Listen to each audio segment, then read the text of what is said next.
When you have your mini jet all set up, you're going to want to sanitize the parts. However, the instructions say do not run sanitizer through the pump. So we're going to use a spray bottle to sanitize the other parts. I filled this spray bottle full of sanitizer, and we're just going to take the parts out and spray them off.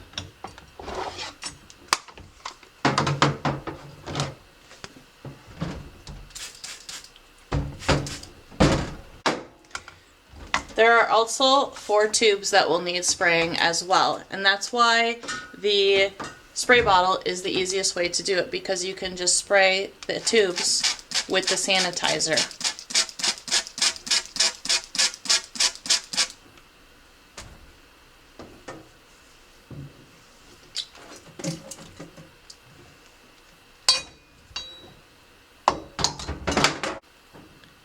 Now that I have the inside of the tubes sanitized and the plates, I need to hook up the tubes.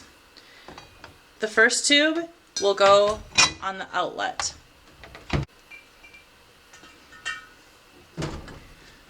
The next tube is the little tube, and this connects the pump to the filter pads.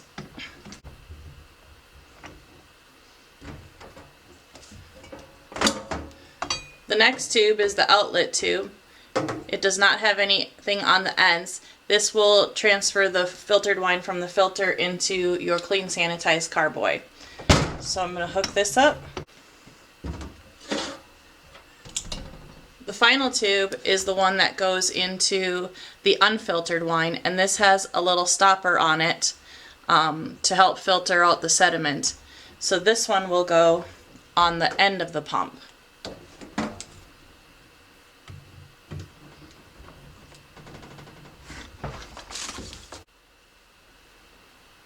The next thing I need to do is install the filter pads. There should be a set of 3. There is a rough side and a smooth side, and there are also holes in the filter. First, these will need to be wet down, and then they will need to be installed between the plates on the filter.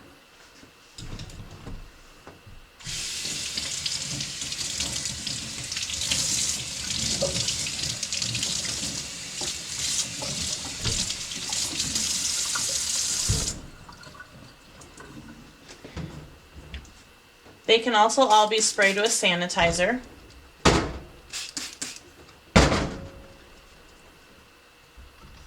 And placed in the jet. When installing the filter pads, you need to make sure that all of the holes are going to line up. The plates in the filter also have holes, so all of the holes need to line up so that all of your filtered wine will go through the tubing. When they're all installed correctly, tighten down the knobs.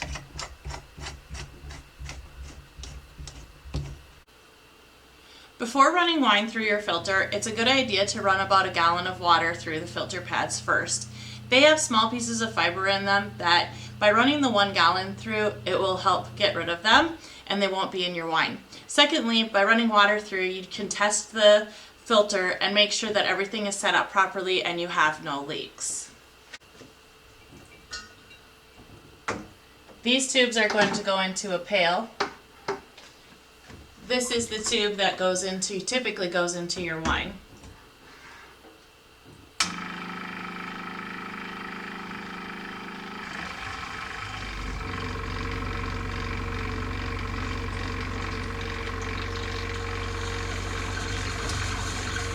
As you can see, I have some spraying. So I want to eliminate that, and it's a good thing that I ran some water through first, so now I can test where my leak is and get it fixed.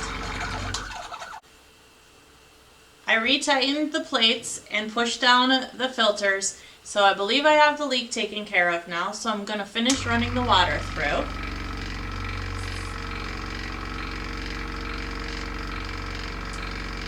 There's no spraying, everything looks like it's going through really well. So I'm just going to finish running the last half gallon through to make sure that I get all the fibers out of the pads so they don't get into my wine. I've run water through the filter to make sure that I don't have any leaks, as well as to get rid of any extra fibrous material that I don't want in my wine. I'm now ready to place the tubing into my mead to filter it. I'm going to leave these tubes in the bucket that I used for the 1 gallon because unfortunately I'm going to have to lose a little bit of mead in order to get the water out of the lines as well as to get the water out of the pads. So I'm sanitizing the tube that's going to go into the mead.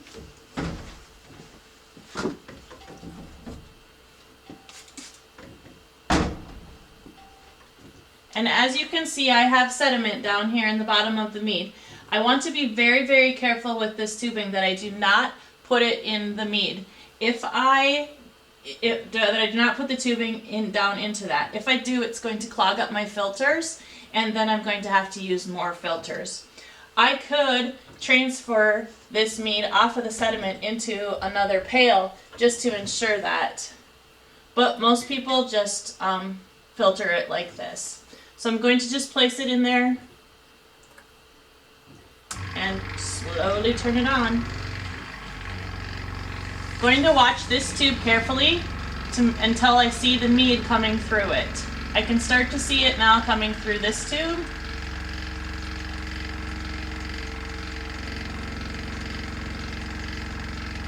And I have mead coming through, so I'm going to turn it off. Pull my tubes out of the blow-off bucket. Re-sanitize the tubing. Place it into my sanitized carboy that I'm going to bottle from. This is the drip tube. Because the wine is already filtered coming off the pads into the drip tray, I'm just going to put that into the filter carboy too. And then I'm just going to turn it back on. I'm going to watch this very carefully to make sure that it stays above the sediment line.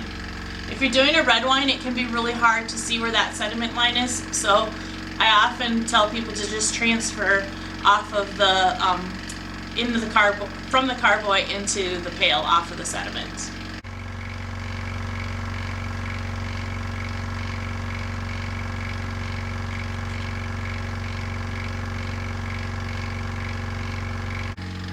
My mead is filtered, so I also have 1 gallon of dandelion wine.